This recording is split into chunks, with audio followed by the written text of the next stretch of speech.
প্রিয় বাংলাদেশের জনগণ এবং আমাদের অভিভাবকবৃন্দ, আসসালামু আলাইকুম। আজ আমরা শুধু বাংলাদেশ ছাত্রপক্ষের প্রতিনিধি রূপে নয়, আপনাদের সন্তান হিসাবে এখানে উপস্থিত হয়েছি।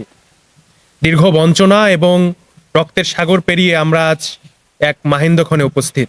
আগামীকাল বাংলাদেশের বহুল কাঙ্ক্ষিত নির্বাচন। বছরের পর বছর যে নির্যাতন নিপীড়নের শিকার হয়ে আমাদের বিভিন্ন রাজনৈতিক দল, সাধারণ জনগণ নিষ্পেষিত হয়েছে, তার থেকে এক মুক্তির দিন। আজকের এই সংবাদ সম্মেলন থেকে আপনাদের সন্তান হিসেবে আমরা আমাদের আকাঙ্ক্ষা তুলে ধরতে চাই। আমরা এমন এক বাংলাদেশের স্বপ্ন দেখি যে বাংলাদেশ হবে দুর্নীতি, লুটপাট, গুম, খুন, নির্যাতন, নিপীড়ন, চাঁদাবাজ মুক্ত, ন্যায়, ইনসাফ এবং সমৃদ্ধির বাংলাদেশ, যেখানে নাগরিক অধিকার হবে মুখ্য, সেবা পেতে কোনো হয়রানির শিকার হতে হবে না। রাষ্ট্রীয় ক্ষমতা হবে জনগণের কল্যাণের মাধ্যম। আমাদের মূল চাওয়া, বিগত দিনে ভোটাধিকার কেড়ে নেওয়া এবং ভোট চুরির যে সংস্কৃতি তৈরি হয়েছিল, সেই অবস্থা থেকে আমরা মুক্তি চাই এবং আমরা সেখানে আর ফিরে যেতে চাই না। একটি অবাধ, সুষ্ঠু, নিরপেক্ষ নির্বাচনের পরিবেশ নিশ্চিত করার জন্য বর্তমান সরকার ও নির্বাচন কমিশন দায়বদ্ধ। আমরা বিশ্বাস করি কেবল সরকার পরিবর্তন নয়, রাষ্ট্রীয় কাঠামোর আমূল সংস্কার পারে জনগণের জন্য ইনসাফ এবং ন্যায় বিচার প্রতিষ্ঠা করতে। জুলাই বিপ্লবের স্পিরিট, আমরা নির্মুক্ত সংস্কারগুলো জনগণের সামনে আবারও তুলে ধরছি, যাতে আমরা আমাদের অভিভাবকেরা সঠিক সিদ্ধান্ত নিতে পারে। যে জুলাই সনদের উপর ভিত্তি করে আমরা আগামী দিনের আমাদের বাংলাদেশ রাষ্ট্রটি পরিচালিত হবে, সেখানে উল্লেখ করা আছে কোনো ব্যক্তি 10 বছরের বেশি প্রধানমন্ত্রী পদে থাকতে পারবেন না।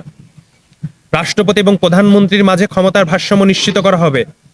স্বাধীন বিচার বিভাগের মাধ্যমে রাষ্ট্রের প্রত্যেকজন নাগরিক ন্যায় বিচার পাবেন এবং আনুপাতিক হারে উচ্চ কক্ষ নিশ্চিতের মাধ্যমে বিভিন্ন রাজনৈতিক দল, জনগোষ্ঠী এবং সমাজের যারা নেতৃস্থানীয় আছেন, মেধাবী লোকজন আছেন, তারা উচ্চ কক্ষে বাংলাদেশ রাষ্ট্রকে প্রতিনিধিত্ব করার সুযোগ পাবেন। গণভোটে হ্যাঁ বিজয়ী হলেই কেবল আমরা প্রকৃত বাংলাদেশের দিকে ধাবিত হতে পারব। গণভোটে হ্যাঁ মানেই হচ্ছে স্বৈরাচার, দুর্নীতি এবং ক্ষমতার একচেটিয়াকরণের বিরুদ্ধে স্পষ্ট অবস্থান। প্রিয় বাংলাদেশের জনগণ এবং আমাদের অভিভাবকবৃন্দ, আগামীর বাংলাদেশ কোন পথে যাবে তা নির্ধারিত হবে আপনাদের ভোটের মাধ্যমে। অপরাধ, অরাজকতা, চাঁদাবাজ, লুটপাট এবং দখলদারিত্বের বিরুদ্ধে ন্যায্যতা এবং ইনসাফের পক্ষে আপনাদের মূল্যবান ভোট আমরা আহ্বান করছি।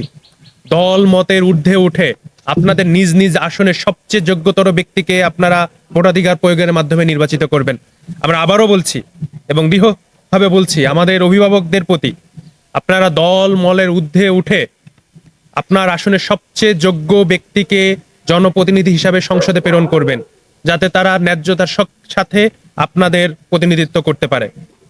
বাংলাদেশের নির্বাচন কমিশন, আইন শৃঙ্খলা রক্ষাকারী বাহিনী এবং নির্বাচনের কাজে নিয়োজিত রিটার্নিং কর্মকর্তা ও প্রিজাইডিং কর্মকর্তা, অফিসার যারা আছেন, বাংলাদেশ ছাত্রপক্ষ আপনাদেরকে স্পষ্টভাবে বলতে চায়, জনগণের ভোটাধিকার হরণ, নির্বাচনীয় নাটক, গণতন্ত্রের প্রতি কোনো ধরনের ষড়যন্ত্র ছাত্র সমাজ মেনে নিবে না।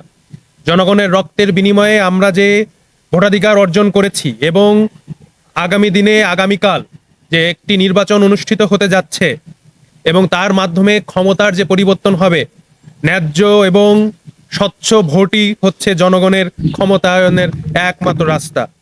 আসন্ন জাতীয় সংসদ নির্বাচনে এবং গণভোটের মাধ্যমে আগামী দিনের বাংলাদেশের গতিপথ নির্ধারিত হবে। এই নির্বাচন ও গণভোট কেবল আনুষ্ঠানিকতা নয়, এটি জনগণের সার্বভৌমত্ব পুনঃপ্রতিষ্ঠার একটি পথ। বর্তমান নির্বাচন পরিবেশ নিয়ে আমরা উদ্বেগ প্রকাশ করছি। ভোট কেন্দ্র দখল, প্রশাসনের পক্ষপাতিত্ব এবং আমরা সারা দেশে দেখতে পাচ্ছি বিগত দিনে ফেনী 2 আসনে এবং আজকে দুপুরবেলা বরিশাল 3 আসনের এবি পার্টির সাধারণ সম্পাদক ব্যারিস্টার আসাদুজ্জামান ফুয়াদের নির্বাচনী ক্যাম্পে একটি বিশেষ রাজনৈতিক দল কর্তৃক হামলা করা হয়েছে এবং স্থানীয় জনগণকে হুমকি ধামকে দেওয়া হচ্ছে যাতে তারা ভোট কেন্দ্রে না যায় এবং গেলে একান্তই তাদের প্রতীকে ভোট যেন প্রদান করে। আমরা মনে করি যে প্রশাসনের যে কার্যকর ভূমিকা আসন্ন জাতীয় নির্বাচনকে সামনে রেখে রাখার প্রয়োজন ছিল, সেই জায়গা থেকে তারা যথেষ্ট নিষ্ক্রিয় এবং একটি বিশেষ দলের পক্ষপাতিত্ব হয়ে কাজ করছে। বাংলাদেশ ছাত্রপক্ষ চায় নির্বাচন কমিশন, প্রশাসন, আইন শৃঙ্খলা বাহিনী তারা আগামীকালের অনুষ্ঠিত নির্বাচনে যেন সুষ্ঠুভাবে ভূমিকা পালন করে। তারা যদি কোনো দলের প্রতি পক্ষপাতিত্বমূলক আচরণ এবং নির্বাচনে কোনো ধরনের হস্তক্ষেপ এবং পক্ষপাতিত্বর মাধ্যমে কোনো দলকে জেতানোর চেষ্টা করে, তারা যেন হুদা কমিশন এবং আওয়াল কমিশন থেকে শিক্ষা নেয়। এবং তারা যদি মনে করে যে এই অপরাধ অপকর্ম করে বাংলাদেশ রাষ্ট্রে তারা টিকে থাকবে, তারা ভুল ধারণা করছে। বাংলাদেশের জনগণ তাদেরকে প্রতিরোধ এবং প্রতিহত করবে। এবং হাবিবুল আওয়াল এবং হুদা সাহেবের যে পরিণত হয়েছে, তাদেরও একই পরিণত হবে। ঠিক। রাজনৈতিক দল এবং গোষ্ঠীর ঊর্ধ্বে উঠে তাদের সাংবিধানিক দায়িত্ব পালন করতে হবে। আমরা ছাত্র সমাজ ও তরুণ প্রজন্মকে আহ্বান জানাই, ভয়কে পরাজিত করে আপনারা নিজ নিজ কেন্দ্রে এবং নিজ নিজ আসনে ভোটাধিকার প্রয়োগ করতে যাবেন। এবং ভোট কেন্দ্রে আপনার ভোটাধিকার প্রয়োগে যদি কেউ কোনো বাধা সৃষ্টি করে, রাষ্ট্রের একজন সচেতন নাগরিক হিসাবে আপনারা প্রতিরোধ গড়ে তুলবেন। বাংলাদেশ ছাত্রপক্ষ বিশ্বাস করে জনগণের ঐক্যবদ্ধ অংশগ্রহণ এবং সচেতনতাই পারে অবাধ সুষ্ঠু অংশগ্রহণমূলক নির্বাচন নিশ্চিত করতে। এবং পরিশেষে আমরা বলতে চাই যে গণভোটে হ্যাঁ বিজয়ী হলেই আমরা একটি নতুন বাংলাদেশ পাবো। যে বাংলাদেশের স্বপ্ন দেখে 2000 মানুষ শহীদ হয়েছে, যে বাংলাদেশের মানুষ স্বপ্ন দেখেছে বলেই জুলাই আগস্টে লড়াই করেছে। আমরা দৃঢ়ভাবে বিশ্বাস করি আমাদের অভিভাবক বৃন্দ এবং বাংলাদেশ রাষ্ট্রের নাগরিকেরা আগামীকাল সঠিক সিদ্ধান্ত গ্রহণের মাধ্যমে ন্যায়, ইনসাফ এবং ন্যায্যতার পক্ষে তারা তাদের জনমত প্রদান করবে।